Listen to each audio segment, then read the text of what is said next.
आभार व्यक्त करती हूँ, धन्यवाद भी देती हूँ। साथ ही ये जो जमीन का मुद्दा है, बहुत बड़ी एक तरह से हमारी लड़ाई बड़ी हो गई है और ये सरकार को खलबली कर दी है। आप देखी होंगी कि आप जैसे वहाँ लाखों लोग थे, अब अकेली नहीं थी कि भाई चलो एक गांव के हम लोग ही थे, बाकी लोग तो थे ही नहीं, ऐसा था। बहुत सारे लोग थे ना हमारे साथ, और वो लोग सभी लोग जमीन के लिए लड़ रहे हैं हमारे साथ। साथियों, इस बार हमने, आप लोग नहीं होंगे तो आपको पता होगा, हमने कहा था कि अगले बार आएंगे तो बिना जमीन लिए नहीं जाएंगे। ये बात हम लोग रखे थे कि अगर आपने जमीन के लिए कुछ नहीं किया तो अगली बार आएंगे तो हम बिना जमीन लिए नहीं जाएंगे। साथियों, आपके जमीन के आंदोलन के ताकत है कि ये जो उत्तर प्रदेश का सरकार घबरा गया है, वो कैसे आप देखेंगे कि बहुत जल्दी से जो सीलिंग एक्ट की जमीनें हैं, बंजर जमीनें हैं, जो अवैध कब्जे हैं, उनको ये एक्वायर करना शुरू कर दिए, मतलब अपना कब्जा करना शुरू कर दिए, खाली करा रहे हैं तेजी से। आप लोग पता करेंगे तो ये आपके आंदोलन का देन है। ये अभी बड़े भाई बता रहे हैं कि अभी लगभग 20 से 25 दिन हो रहा है, क्योंकि 17 मार्च को हम लोगों ने भी घेरा था। हम लोगों ने कहा ये बात उनके दिमाग में है। और आपको बता दूं कि कल अभी माननीय श्रवण कुमार निराला जी जंतर मंतर पे जा करके वहाँ एक हमारी बड़ी आंदोलन जंतर मंतर पे हुआ है, और वहाँ देश भर की मीडिया जुटी थी। उस देश भर की मीडिया के सामने उन्होंने कहा है कि अगर जमीन हमारे लोगों को नहीं मिला तो 10 अक्टूबर को आएंगे तो जाएंगे नहीं, जमीन लेके रहेंगे। तो अभी देखिए, अभी उन्होंने लगभग अभी 10 दिन या महीना दिन हो रहा है कि चकबंदी का आदेश भी उन्होंने दे दिया। अब कल के आंदोलन से जो जंतर मंतर पे दिल्ली में हुआ है, उससे कुछ और बदलाव होने वाला है आप लोगों के सामने। तो साथियों, कहने का मतलब यह है कि एकजुटता में, हमारी एक लड़ाई में, हमारी ताकत से उनको हम हिला रहे हैं। अगर मैं अकेले जमीन की बात करती, अकेले लड़ती तो कुछ नहीं होता। उनके 10 पुलिस वाले आते, हमको उठा के ले जाके दूसरे राज्य में छोड़ देते, वही आंदोलन करते रहो। लेकिन हमारी माँ बहनें लाखों की संख्या में थी, हमारे भाई थे, तो अब उनको घबराहट हो रही है। साथियों, जैसा कि आप जान रहे हैं, जिनके पास जमीन होता है, 2 बीघा 4 बीघा या 2 एकड़ 4 एकड़, वो जमींदार होते हैं। वो लोग जमींदार होते हैं। अगर हमारे लोग हमारे घर के सामने, हमारे घर पे आते, हमको कहते हैं अरे हमारे घर में तनी चलिए, या घर खेतों में काम करेगा, तन चलिए या तनी घर में काम करेगा, और हम लोग नहीं जा पाते हैं किसी कारणवश, तो वो लोग यही कहते हैं दूसरे दिन आके, घर में बोलौले रहनी तैला नहीं, कहा करत रहलू, घर में बोलौले रहनी गईलू नहीं। अच्छा ठीक बा, तब देखा जे बियान तुहार बकरी कहाँ जाले, देखा जे तू पानी कहाँ गिरे, देखा जे तुहार बचवा कहाँ जाई, तुहार गैया कहाँ जाई। अगर हम लोग थोड़ा सा टाइट बोल दिए, हमें नहीं करना आपके खेत में काम, हम कहीं और करेंगे, तो कहते हैं 2 तो के ढेर चर्बी चढ़ गई बा, ढेर दिमाग खराब बा, 2 डिसमिल बेचत तो जिंदगी बर्बाद कर दे। ये पावर, ये ताकत, ये पैसा कहाँ से आ रहा है? उनके पास 4 हाथ पैर है, 8 है, कान ज्यादा है, आंखें 10 ठो है, हमारे जैसे है ना लोग, फिर भी ताकतवर है। तो वो ताकत कहाँ से है? जमीन से है। जमीन है तो वो जान रहे हैं कि हमारे पास जमीन है, तो इनकी मजबूरी हमारे खेत में काम करने की। जमीन है तो वो जान रहे हैं जमीन है तो हमारे पास पैसा है, जमीन है तो हमारे पास पावर है, जमीन है तो सारे बाप की बपौती हमारी है। साथियों, हमारे पास जमीन नहीं है तो हम मजबूर हैं, लाचार हैं, बेबस हैं, और हमारे सामने मुसीबत खड़ी है कि अगर हम उनसे बगावत करेंगे तो किसके खेत में काम करेंगे, 2 वक्त की रोटी हमारे बच्चों को कैसे मिलेगी। ये हमारे सामने सबसे बड़ी समस्या है।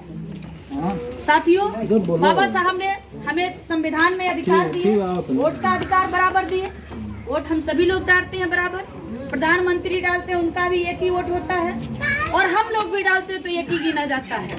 ऐसा नहीं है कि भाई जो आपके गांव में या आपके आसपास के जो राजा रजवाड़े होंगे, सेठ होंगे, तो उनके वोट का 10 वोट गिना जाता है, हमारा 1 गिना जाता है। 1 वोट 1 मैन 1 वैल्यू, मतलब सभी का वोट बराबर है। तो जब हम वोट के मामले में बराबर हो गए तो जमीन के मामले में गैर बराबरी क्यों?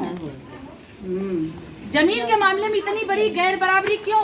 और बाबा साहब ने संविधान लिखा तो बाबा साहब ने सबको बराबर का अधिकार दिया, हर क्षेत्र में भागीदारी दी। और बाबा साहब ने रानी का पेट का ऑपरेशन करके बैलेट बॉक्स से राजा पैदा किया। उन्होंने कहा कि राजतंत्र नहीं रहेगा, अब लोकतंत्र होगा।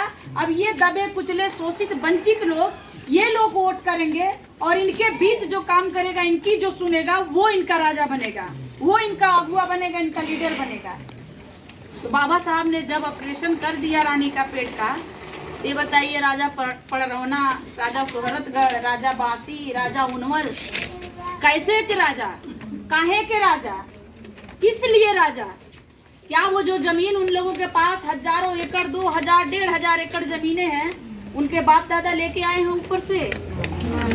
वो हमारी जमीनें हैं, हमारे पूर्वजों की जमीनें हैं। जब हमारे लोग पढ़े लिखे नहीं थे, जब संविधान नहीं था, हमारे लोग पढ़े लिखे नहीं थे, तो आप कहावत सुनी होंगी अपने घरों में कि लोग बीड़ी पिलाने पर खेत लिखवा लेते थे, लोग 1 जून का खाना खिला करके जमीन लिखवा लेते थे। तो वो हमारी जमीनें, क्योंकि वो पढ़े लिखे चालाक थे और हम लोग क्या है, हम लोग अनपढ़ गंवार थे।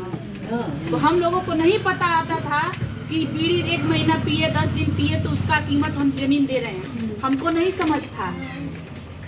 हमारे पूर्वज लड़ रहे थे, अधिकार के लिए लड़ रहे थे, भारत को मजबूत बनाने के लिए, आजाद कराने के लिए लड़ रहे थे, तो उनके लोग मुखबिरी कर रहे थे। और जब अंग्रेज जाने लगे तो जो जमीन थी उनके हाथ में सौंप दिए। फिर भी हम ये नहीं कह रहे कि आपके पास 500 एकड़ जमीन है, 1000 एकड़ जमीन है, 2000 एकड़ जमीन, हमें आपकी जमीन छीनना है। आप लोग आंदोलन में थी, किसी ने कहा कि किसी की जमीन छीन लीजिए, किसी के पास 500 एकड़ जमीन है, चाहे 1 एकड़ जमीन है, हमसे किसी की जमीन छीनना नहीं है। कैसे कि जब सरकार 4 लेंथ बनाती है, आपके आसपास 4 लेंथ बना होगा, कहीं होगा इधर 2-4 किलोमीटर के आसपास, बड़ी बड़ी सड़कें पूरा चौड़ी। तो जब 4 लेंथ सरकार बनाता है तो आप ये बताइए कितने लोग बैठे हैं, कितने लोगों के पास 4 पहिया गाड़ी है? 4 पहिया गाड़ी है। तो जब आपके पास 4 पहिया गाड़ी नहीं है तो जैसे आप मिट्टी में चलिए पैदल या उस सड़क पे चलिए, कोई प्रभाव पड़ेगा? कोई प्रभाव पड़ेगा आपको? जब हमारे पास गाड़ी ही नहीं है तो हमको 4 लेन से क्या मतलब है? तो साथियों, हम सभी लोगों का यही सवाल है सरकार से कि जब अमीरों की गाड़ी दौड़ाने के लिए लाखों एकड़ जमीन खरीद करके, हजारों लाखों करोड़ रुपया लगा करके आप 4 लेन बना सकते हो, तो हम गरीबों के मान सम्मान के लिए, हमारे बच्चों के भविष्य के लिए, हमारे आत्म सम्मान के लिए 1 एकड़ जमीन खरीद के क्यों नहीं दे सकते? ये हम सभी काम छीन के नहीं कर रहे हैं कि अब छीन लो। भाई, ये जो लोग जिनके पास 200 या 1000 एकड़ जमीन है वो खेती करते हैं, खेती तो हमारे लोग करते हैं। अरे उनको तो ये भी नहीं पता है कि ये फसल लगी हुई है, इस साल कौन सी फसल उगेगी, कौन सी फसल लगाई जाती है। फसल तो हमारे लोग होते हैं ना, हल हमारे लोग चलाते हैं। इस धरती का सीना चीर के कौन सा बीज उगाना ये हमारे लोग जानते हैं, उनको नहीं पता होता साथियों। लेकिन जमीन के मालिक वो बने बैठे हैं। इसी हाथों से हमने जमीन का सीना चीर के हम अनाज उगाते हैं, अनाज उगा करके मेहनत करके उनके घर में भरते हैं और हमारे ही बच्चे भूखों मरते हैं। साथियों, तो जब उनके पास जमीनें हैं वो क्या करते हैं? 10 एकड़ जब भी आते हैं, साल में 6 महीने में 10 एकड़ 5 एकड़ जमीन बेचते हैं, विदेशों में जाके घूमते हैं, ऐश करते हैं। उनको क्या चाहिए? पैसा चाहिए। तेलंगाना की नाम आप बार बार सुन रही हैं, हम लोग बार बार बात कर रहे हैं। तेलंगाना ने जमीन दिया, किसी से जमीन नहीं छीना। तेलंगाना ने जमीन दिया तो पेपर में एक ऐड दिया कि जिसके पास, उन्होंने 3 एकड़ जमीन दिया, 3 एकड़ का मानक रखा है, जिसके पास 3 एकड़ से ज्यादा जमीन है वो हमें जमीन बेच सकते हैं और उनके जमीन का हम 4 गुना दाम ज्यादा देंगे। तो सभी लोगों ने क्या किया? लाइन लगा करके जमीन बेच दिया, जिनके पास अपनी स्वेच्छा से। अमीरों को क्या चाहिए थी? जो जमींदार है, जमीन के मालिक, उनको क्या चाहिए थी? पैसा चाहिए था, सरकार ने पैसा दे दिया। हम गरीबों को क्या चाहिए था? जमीन चाहिए, हमें जमीन मिल गया। कोई झगड़ा नहीं हुआ, कोई किसी से कोई ईर्ष्या नहीं हुआ। और वो लोग जिनके पास मान लीजिए 200, 400, 1 करोड़ रुपया मिल जाए तो आदमी क्या करेगा? कि पैसा है, खाएगा नहीं ना, बहुत करेगा, 2-4 जगह घर बनवा लेगा, 2-4 गाड़ियां खरीद लेगा। उसके बाद कहीं ना कहीं वो फैक्ट्री लगाएगा, कोई कॉम्प्लेक्स बनाएगा, कुछ न कुछ करेगा ना। तो जब वो भी उद्योग कोई लगाएगा तो वहाँ तो नौकरों की मतलब लेबरों की जरूरत पड़ेगी कि नहीं पड़ेगी? तो लेबरों की जरूरत पड़ेगी तो वहाँ कौन जाएगा? हमारे समाज के बच्चे जो पढ़ लिख के बेरोजगार घूम रहे हैं, उनको रोजगार मिल गया, उनको रोजगार मिल गया। तो वहाँ दोनों को सरकार की नीयत साफ होनी चाहिए। साथियों, हमारे उत्तर प्रदेश में क्या है, हमें 5 किलो राशन पे भिखारी बना दिया। 5 किलो राशन पे